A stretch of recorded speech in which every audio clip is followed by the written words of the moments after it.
Om Namo Bhagavate Vasudevaya. Om Namo Bhagavate Vasudevaya. Om Namo Bhagavate Vasudevaya.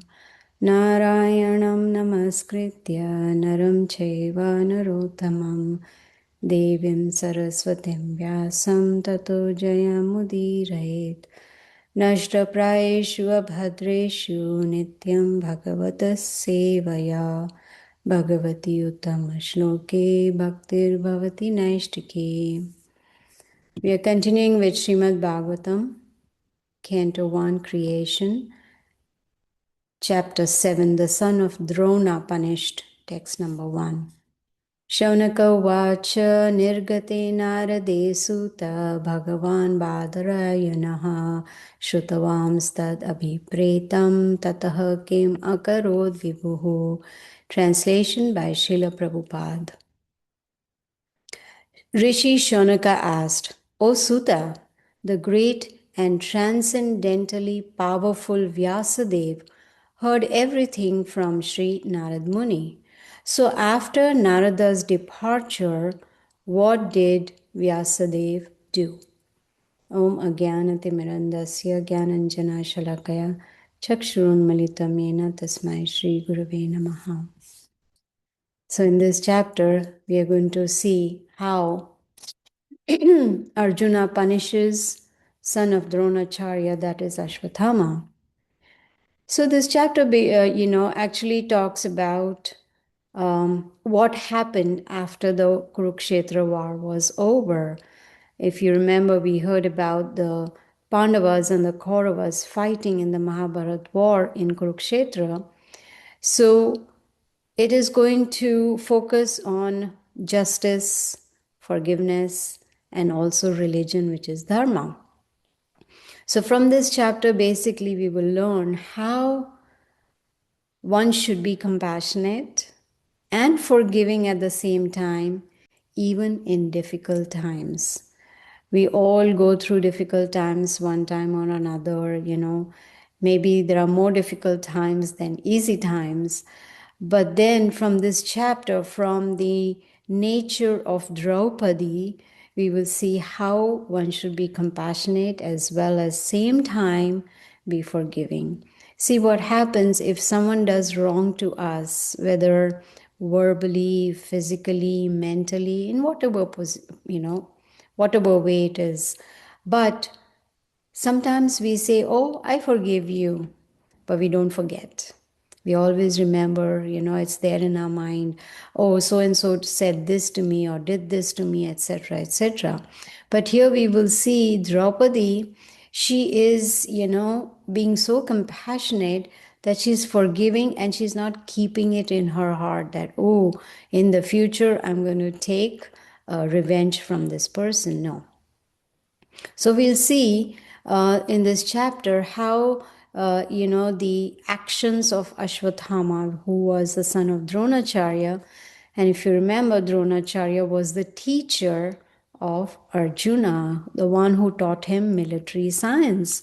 So how Arjuna, deals with Ashwathama and how Ashwathama, how he's afraid and how Arjuna gets the guidance from Krishna, all that. So in this chapter, in the beginning, we see that Shaunaka Rishi, he's asking a question to Sutta Goswami. He's saying, well, what did Vyasadeva do after Narad Muni, his spiritual master, gave him guidance and he left? So, from this chapter, we will get actually a clue how Srimad Bhagavatam came into being. What was it that, inspired Vyasadeva to write Srimad Bhagavatam? Now, after getting guidance from his spiritual master Narad Muni, Vyasadeva, he realized the whole truth by trance in devotion. Very important to understand. Even though Vyasadeva is an incarnation of Krishna, still he is showing by example how to follow the guidance, the instructions of the spiritual master. his spiritual master being Narad Muni. So Vyasadeva, he sat down in meditation and with devotion.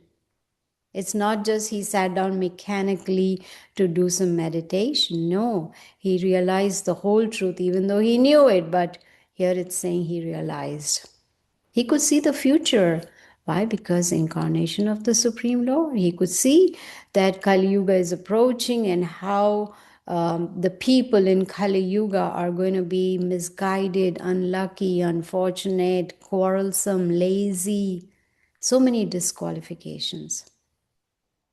So Suta Goswami is answering the question of Shaunaka Rishi, and he's saying, on the bank of Saraswati river, there is a cottage called Shamya Pras. And there Vyasadeva sat down to meditate. And after touching water for purification, that's given in the Vedas, how one should purify oneself with water before, saying any prayers or, sitting down for meditation. And Vyasadeva was just following the instructions of his guru. So he sat down to concentrate his mind. So to concentrate mind even while chanting, it's important to find a suitable place, just like Vyasadeva found a cottage on the bank of Saraswati river. So that doesn't mean we have to go to a bank of a holy river, etc. No, at home, when we sit down to chant, we should find a suitable place, a place which is quiet with no distractions, so that our mind doesn't run here, there, or everywhere. You see? So that suitable place is required for spiritual advancement. This is what we learn from Srila Vyasadeva. So, Bank of Saraswati was a perfect place. There was an ashram. In fact, it is said there is still an ashram of Vyasadeva, and he still lives in that ashram. And actually, ashram, what is that word ashram? It's a Vedic word, Sanskrit word, which means it's a place where spiritual culture is always foremost. The first priority is spirituality. That is an ashram. So we can make our home also an ashram, a very suitable place for spiritual advancement. And early morning hours is the best time to do some spiritual activities. So Vyasadeva, he fixed his mind perfectly. How? By engaging in Bhakti Yoga. And there was no tinge of materialism. He had no material desires. Let me go to the mall and do some shopping. Let me go to watch a movie. Let me buy diamonds. Let me do no materialism at all. So if we really want to, connect with Krishna, if we really want to see him, then that perfect vision is required, and that is possible only with the help of Bhakti Yoga. And Narad Muni had advised him, you sit down in meditation and you absorb yourself. Now, in those days, meditation was different. Now, in this Kali Yuga, the formula for meditation is chanting the holy names of the Lord. Hare Krishna, Krishna Krishna, Hare Hare, Hare Ram, Ram Ram, Hare. That is a meditation for Kali Yuga. Not going to the forest or sitting on the bank of the river or closing eyes and sitting down and meditate. No. So Vyasadeva, he could see the Supreme Lord with his external energy. Now this chapter talks about energies. Krishna has many energies. We learn this even in Bhagavad Gita. Krishna has internal energy, external energy, and marginal energy. You see? Internal energy is called Yogamaya, and external is called Mahamaya. And we living entities, we are marginal. We neither internal nor external, we are marginal. Marginal so that we have a choice, freedom of choice, whether we want to advance spiritually or we want to fall down further in materialism. So the all these energies, they under the shelter of, internal energy, there is no material ignorance. Under the shelter of external energy, there is only material ignorance. You see, the internal energy, which is called the internal potency, also you can say, Prabhupada explains, is divided into three different divisions. There is Samvit Shakti, there is Hiladini Shakti, and there is Sandhini Shakti. So the Hiladini Shakti, Shakti means potency. The Hiladini Shakti is Krishna's pleasure potency. And of course, understanding this Hiladini Shakti is most difficult. Prabhupada is explaining in the purport. Then Sandhini potency or Shakti is existential, which means it manifests existence. Samvit is cognitive Shakti, which is knowledge acquiring Shakti. So these are different energies of the Supreme Lord. So when one is performing devotional service, then one comes under the shelter of internal energy of Krishna. Antaraga Shakti, Bahira Shakti. So these internal, external, and marginal. So when a person is under the influence of external energy, which is Mahamaya, then one starts identifying with the body. I am this body, and this body is meant for enjoyment. And then one thinks everything in connection to the body, and that leads to many miseries. You see, the root cause, this we learned in Bhagavad Gita also, the root cause of miseries or suffering is bodily identification. Excuse me. When we identify with the body, we suffer. And Krishna doesn't want us to suffer in this material. He does not want us to get influenced by external energy, which is Mahamaya.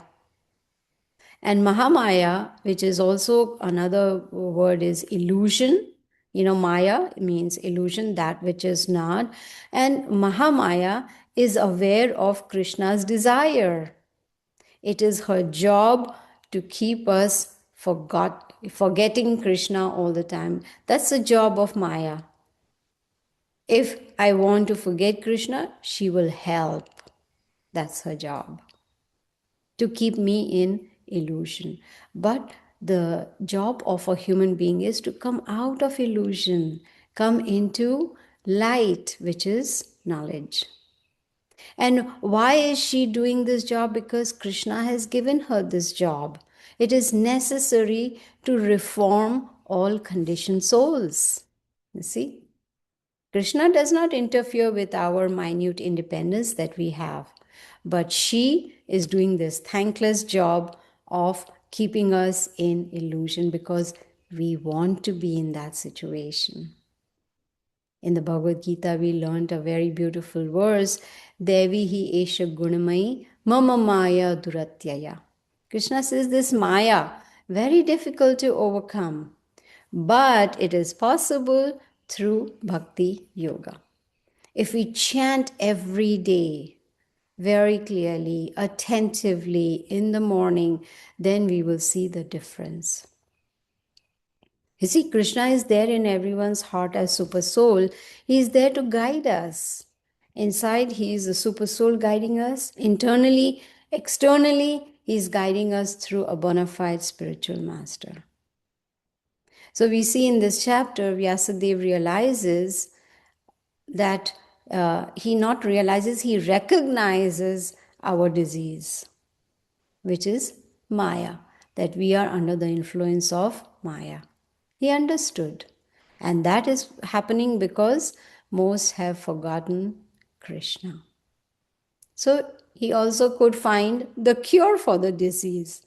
The disease is forgetfulness of Krishna, and the cure is Hare Krishna, Krishna Krishna, Hare Hare, Hare Ram, Ram Ram, Hare Hare. But most are not aware. So it was important for him to write Srimad Bhagavatam. You see, Srimad Bhagavatam will teach us, like Bhagavad Gita, how to perform devotional service. Also, of course, we'll get a lot more knowledge about so many aspects of creation, about Krishna, his different incarnations, his devotees, the pastimes of devotees. We learn a lot. But devotional service begins with hearing, Shravanam, hearing. When we hear and when we chant, that is how we will revive our dormant love for Krishna. It's there in the heart, but we've forgotten, you see. But this devotional service is not a mechanical process where we pick up our beads and we sit down and just Hare Krishna, Hare Krishna, Krishna Krishna, Hare Ram, Hare Ram. No, it's not a mechanical process. You see? In fact, before we start chanting, it's important that we pray to the Lord that please help me to chant very nicely. Please help me to remember you. Please help me to purify my heart. We should be dependent on Krishna, not on our own efforts that, oh, look, I chant so nicely. No. And Krishna will bestow his mercy upon us when he'll see our level of surrender. He'll see our sincerity, our seriousness in progressing in spiritual life. So Sutta Goswami, he says, just by hearing Srimad Bhagavatam, loving devotional service to Krishna will sprout at once. It'll remove lamentation, illusion, and fearfulness. So these are some of the very, very basic, you can say, effects or something that we can, get from just hearing Srimad Bhagavatam. This is the result. So, hearing Srimad Bhagavatam, one can attain the highest perfection of life. One can become free from pangs of material life, all the miseries.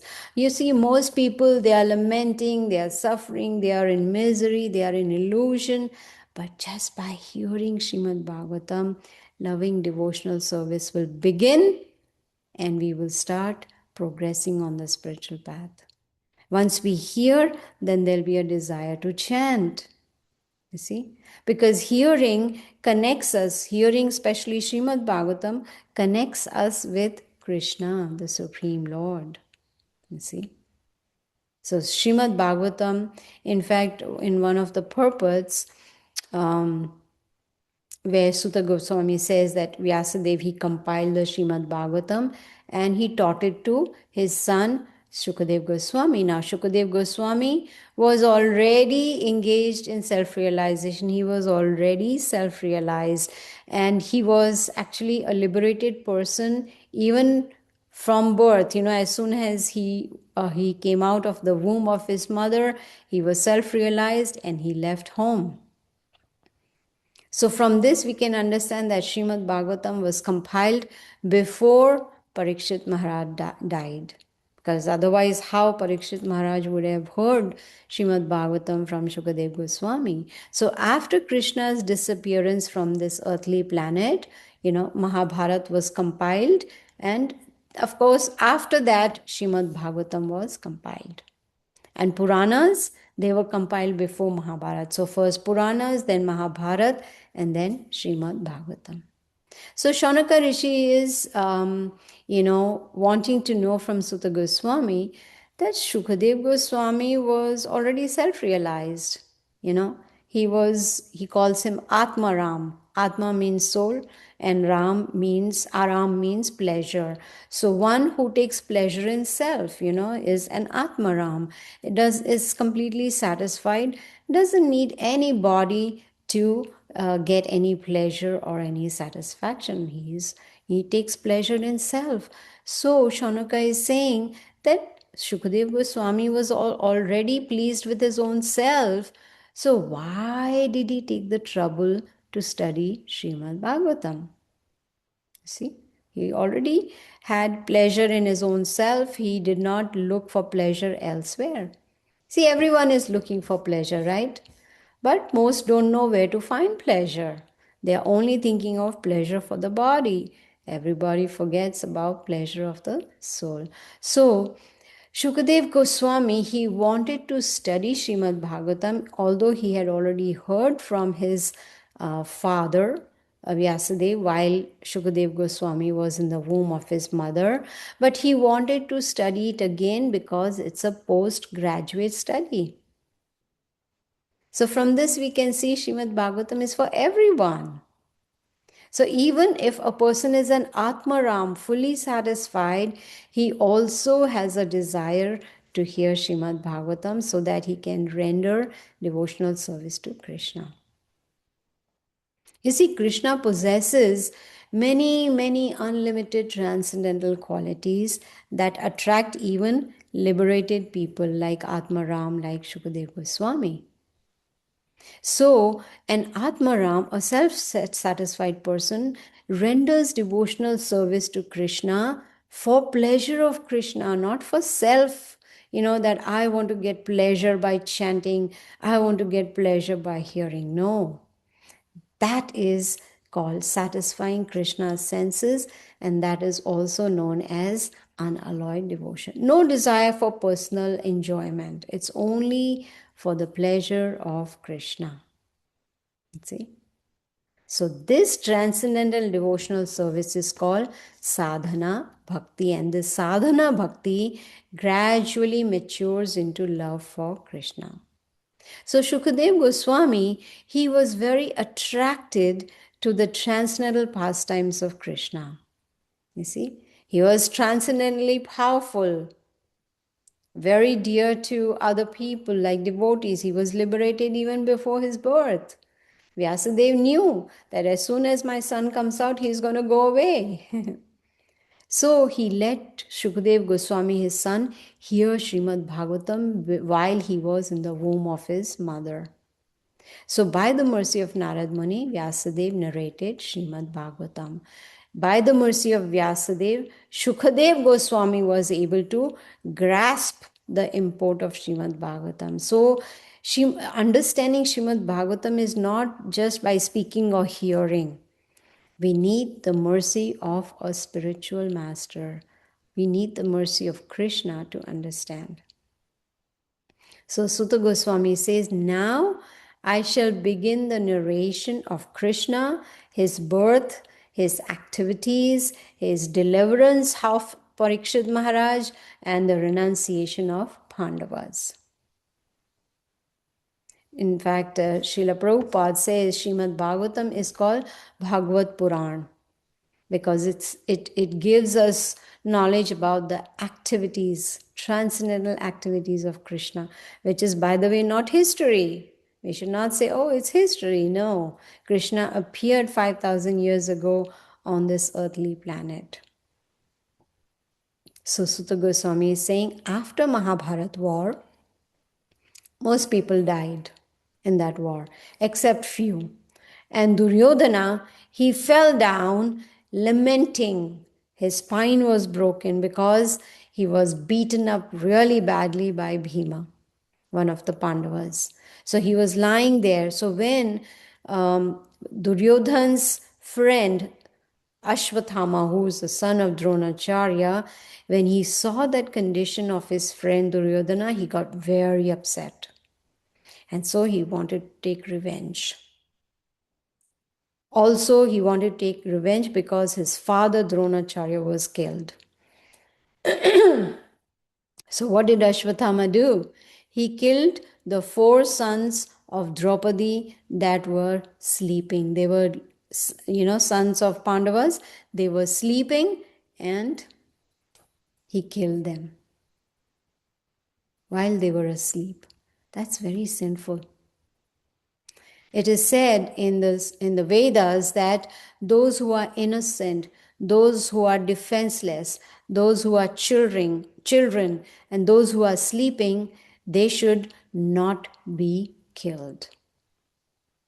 And what did he do? Ashwathama, he chopped off their heads and he brought the heads and gave them to Duryodhana as a gift. Can you imagine? And he hoped that my friend will be so pleased. But Duryodhana, he disapproved that heinous act. He said, no, what did you do? How can you kill children who are asleep. So Duryodhana, even though he was an irreligious person, he did not agree to what Ashwathama did. So Srimad Bhagavatam, it is, Prabhupada says that Bhagavad Gita is Krishna Katha. Katha means activities of the Lord. Krishna Katha, spoken by Krishna. Whereas Srimad Bhagavatam is Krishna Katha, spoken about Krishna. So when Draupadi heard about the murder of her sons, she was in great distress. Her eyes were full of tears, which is natural, losing her children. So at that time, Arjuna, Arjuna told his wife Draupadi, I will bring the head of Ashwathama. I will behead him.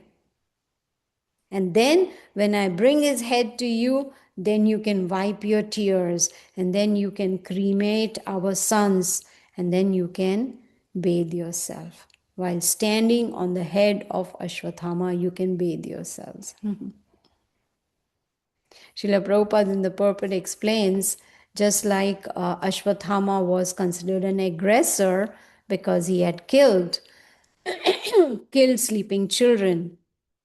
So Prabhupada says that an aggressor must be punished. Now there are different kinds of aggressors. One who sets fire to your house, one who administers poison, one who attacks with deadly weapons, one who plunders your wealth, one who takes away your wife. All of these are considered aggressors and they should be punished.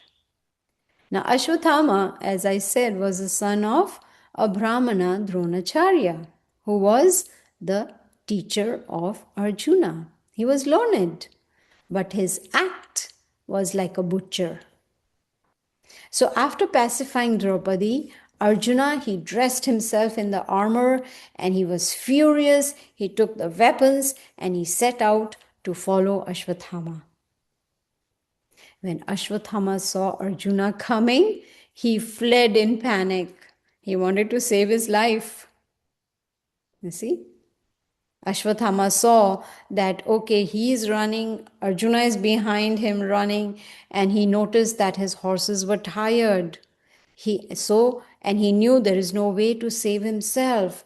So the only thing he could think of was to throw the Brahmastra, the ultimate weapon called Brahmastra. It's a nuclear weapon. You see? Ashwathama was not a qualified Brahmana. In Bhagavad Gita 18th chapter, I think it's verse 42, where we learn the qualities of a Brahmana, Samo Dhamma Tapas Shaucham. There are different qualities of a Brahmana. We don't understand a Brahmana by birth. That person has to have these qualities. Then that person is considered to be a Brahmana, even if that person is not born in a family of Brahmana. What is that? Peacefulness, self-control, austerity, purity, tolerance, honesty, knowledge, wisdom, righteousness. All these qualities need to be there to be called oneself a Brahmana. These are natural qualities. But unfortunately, Ashwathama did not have these qualities at all, even though he was son of a Brahmana, Dronacharya, you see. So he saw his life in danger. So he chanted the hymns and he threw the Brahmastra. But he did not know how to withdraw Brahmastra. Arjuna knew. So as soon as the Brahmastra was thrown, Arjuna saw glaring light spread in all directions, so fierce that Arjuna thought his own life was in danger. And Arjuna told Krishna, Krishna, you are the Supreme Personality of Godhead. There's no limit to your energies. Please make me fearless. You have the capacity, there is a possibility you can remove fear from the hearts of your devotees. See, Arjuna by now had understood Krishna is the Supreme Lord. And Prabhupada says devotees are fearless. Why? Because they know Krishna is going to protect them. So Arjuna is praying to Krishna, you are the original Supreme Personality of Godhead. You're always in eternal bliss, full of knowledge, transcendental knowledge. You execute principles of liberation for ultimate good for conditioned souls. You help us by coming down in yourself, or you send your direct representatives who give us, the knowledge. You have given us Bhagavad Gita and Srimad Bhagavatam. Excuse me. So, Arjuna is praying to Krishna at that time after Brahmastra was left. It was thrown by Ashwatthama. So he's telling Krishna that you remove the false sense of enjoyment and you come for your devotees who are wrapped in meditation. Again, Srimad Bhagavatam is talking about meditation. But for Kali Yuga, it is mantra meditation, and that attracts the mercy of Krishna. So Arjuna, he wanted to know from Krishna how this dangerous effulgence is spreading everywhere. Where is it coming from? He could not understand. Then Krishna informed Arjuna that this is a heinous act of Ashwatthama. He has thrown the Brahmastra, but he does not know how to retract it. Ashwatthama was afraid of dying, so he threw this nuclear weapon. You see, now in material world, excuse me, atomic bombs, they, have no counter weapon to neutralize. Once it's thrown, wherever it lands, it just destroys. But Brahmastra, it can be counteracted by an expert. So Krishna asked Arjuna, you please counteract this Brahmastra. So Sutta Goswami informed Shaunaka and others that Arjuna, he touched water for purification. He went around Krishna, circumambulated Krishna, and he counteracted Brahmastra. So both Brahmastras, they combined. There was a great circle of fire, and heat was created like, it is mentioned like the heat created at the time of annihilation. It was so very powerful. Srila Prabhupada says that the atomic bomb, it can blow up one globe. But the heat of Brahmastra can destroy the whole cosmic creation. Because the heat of Brahmastra, it can cover the entire universe. And everyone could feel the heat when both these Brahmastras combined together. So Arjuna retracted both the Brahmastras because Krishna desired it. And now Arjuna was blazing with anger. He was so upset. First he killed his sons. Ashwatthama killed his sons, and then Ashwatthama threw the Brahmastra. So he was really angry. So what he did, he caught hold of Ashwatthama and he bound him up with ropes just like an animal is tied down. Krishna was also angry at that time. But there is a difference in anger between Arjuna and Krishna. Arjuna's eyes were, because of anger, they were like red copper. Whereas Krishna's eyes in anger were like beautiful lotus. Their mood was different, you see. They were not on the same level. Krishna's anger does not get affected by three modes of material nature like ignorance, passion, and goodness. So Krishna told Arjuna, don't show any mercy on Ashwatthama. He has killed your innocent children while they were asleep. And one who knows the principles of religion, they do not do that. You should kill an enemy who is careless, intoxicated, insane, asleep, afraid, devoid of chariot. Or if a person kills a boy, a woman, a foolish person, or a surrendered soul. This is the advice Krishna is giving Arjuna. He said, I heard what you told your wife, that you'll bring the head of Ashwatthama. Why? Because he killed your family members. So kill him.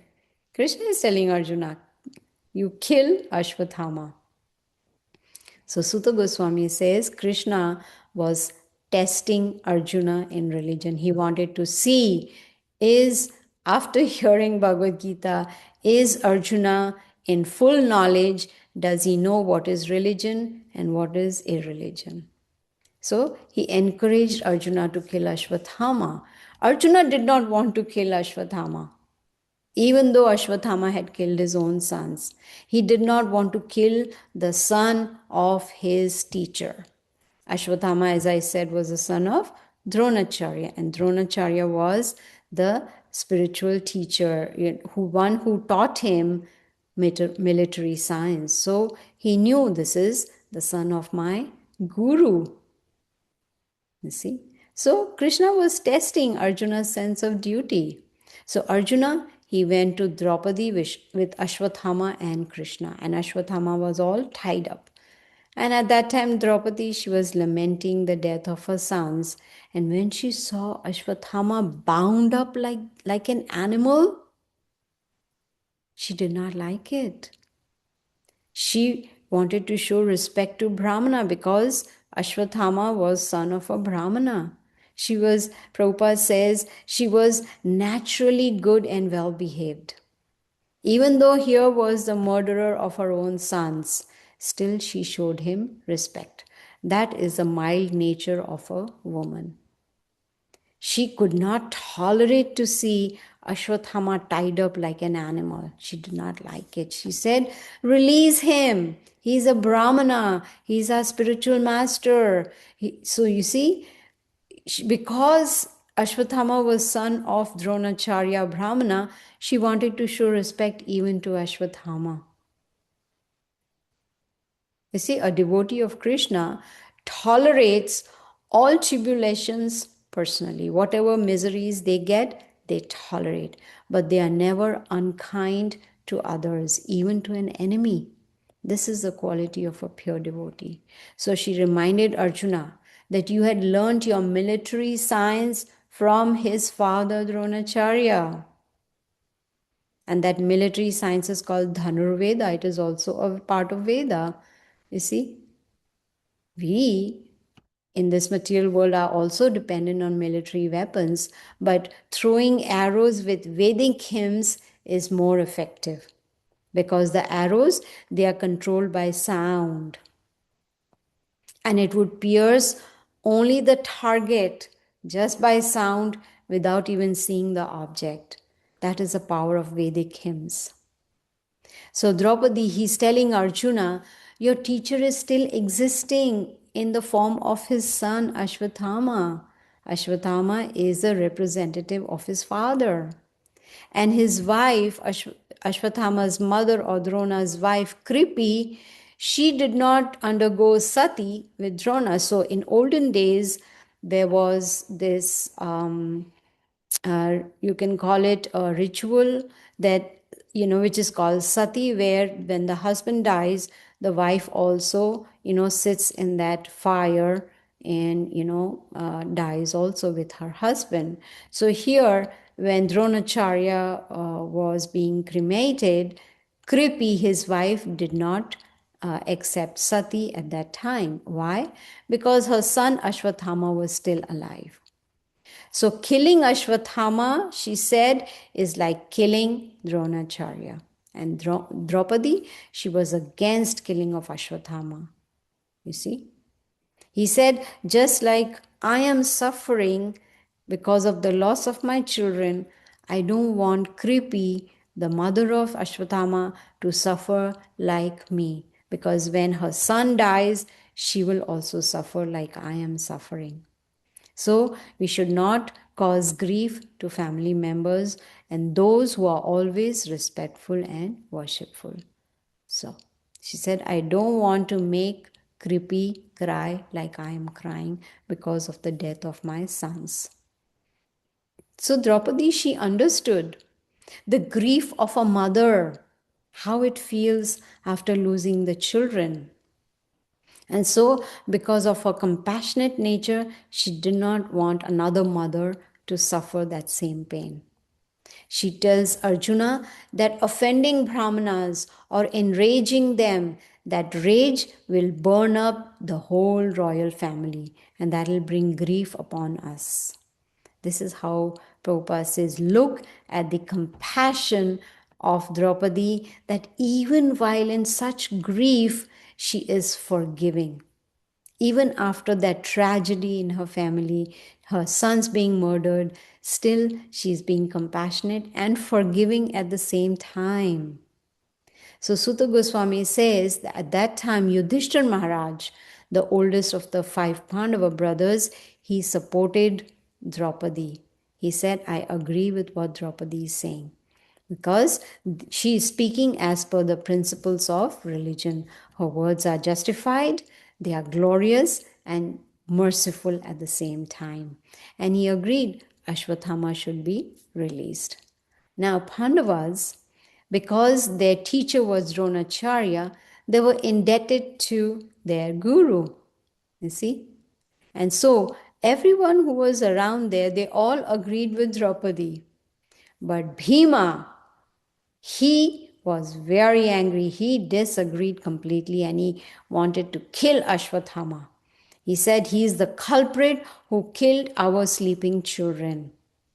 And Krishna, he saw Arjuna's face and he smiled, and Krishna spoke. He said, a friend of Brahmana should not be killed. If he is an aggressor, he should be killed. And all this, he said, is given in the scriptures. So, Arjuna, you should act accordingly. So, he's guiding Arjuna, while at the same time, he's not very clearly telling him what he should do. He's just reminding him of religion. He said, you have to, Krishna told Arjuna, you have to fulfill your wife Draupadi's promise that you've made to her. At the same time, you have to satisfy Bhima and me also. We want Ashwathama to be killed. Draupadi doesn't want Ashwathama to be killed. Now, Arjuna was confused.